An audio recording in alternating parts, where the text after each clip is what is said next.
Assalamualaikum warahmatullahi wabarakatuh. Kami dari kelompok 8, izinkan kami untuk memperkenalkan diri terlebih dahulu.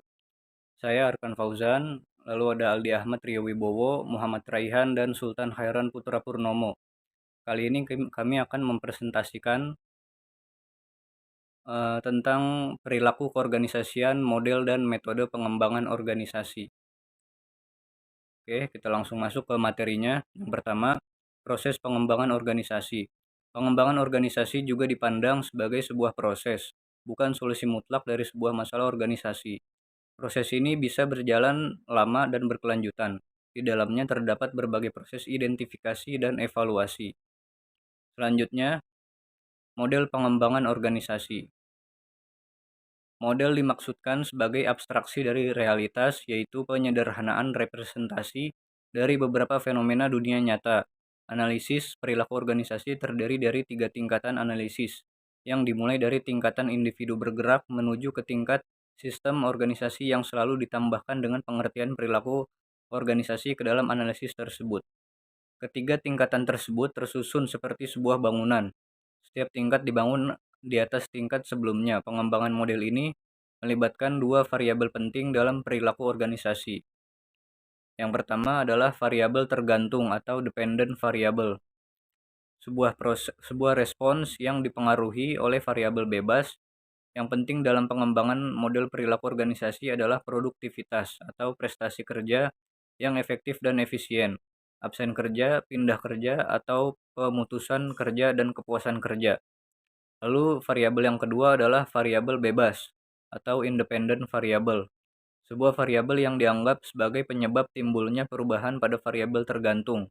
Untuk mengetahui faktor-faktor yang sangat berpengaruh terhadap produktivitas, absen kerja, pindah kerja, dan kepuasan kerja, tentu saja kita akan berpaling pada variabel bebas ini. Telah lama dipercaya oleh para ahli bahwa perilaku organisasi paling mudah dipelajari sebagai model bangunan yang bertingkat, yang fondasinya adalah pengertian kita tentang perilaku individual. Selanjutnya adalah metode pengembangan organisasi. Pengembangan organisasi begitu luas dan kompleks metode dan pelaksanaannya. Penting bagi pelakunya untuk memahami ada tahapan apa saja yang diperlukan untuk memulai dan menjalankannya.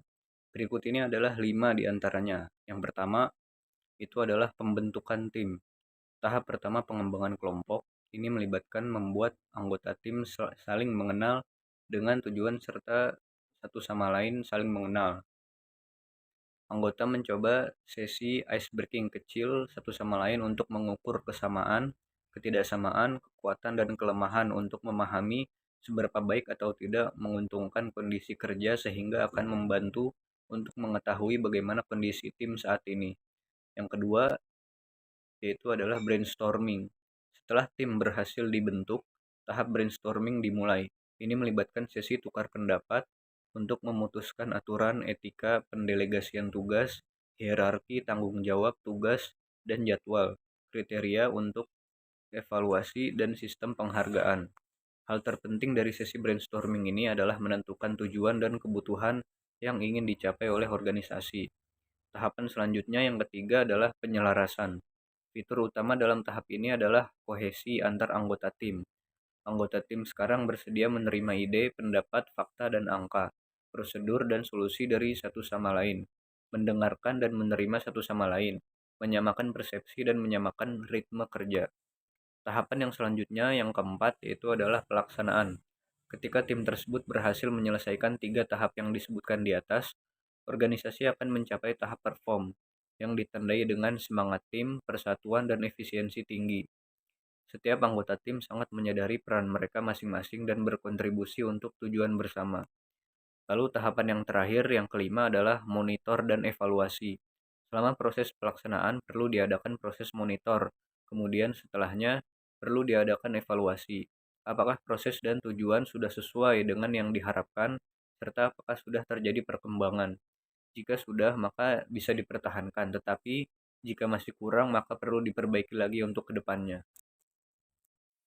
Kesimpulannya, pengembangan organisasi merupakan proses pendekatan atau metode yang bertujuan untuk mengadakan sebuah perubahan dalam sebuah organisasi ke arah yang lebih baik dengan penerapan nilai-nilai, ide, dan gagasan-gagasan baru yang signifikan. Organisasi semakin berkembang ke arah yang positif dan maju. Lalu dalam proses pelaksanaannya, pengembangan organisasi juga memerlukan tahapan-tahapan yang digunakan sebagai alat atau upaya untuk pencapaian tujuan yang diinginkan dan sangat berpengaruh dalam proses pengembangan organisasi itu sendiri. Sekian dari kami, kelompok 8. Wassalamualaikum warahmatullahi wabarakatuh.